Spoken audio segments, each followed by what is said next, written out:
so we never can know God save through his Son. There is no other possible revelation of him.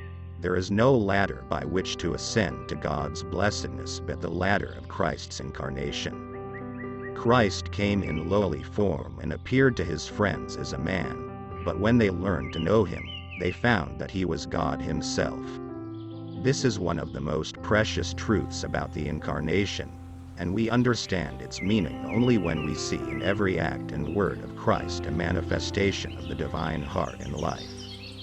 When we find him at a wedding feast, we see God putting his sanction anew upon the sacred ordinance of marriage and upon innocent human gladness and festivities.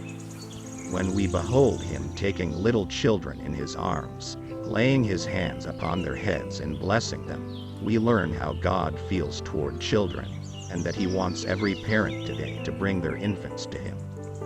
When we see him moved with compassion in the presence of pain or sin, we have a glimpse of the divine pity toward the suffering and the sinning. When we look at him receiving the outcast and the fallen, treating them with kindness, forgiving them, and transforming their lives into beauty, we see how God feels toward sinners and what he is ready to do for the worst and guiltiest. When we behold him going at last to the cross in voluntary sacrifice, giving his life for the lost, we see how God loves sinners. Thus, the whole of the incarnation is a manifesting of the invisible God in acts and expressions which we can understand.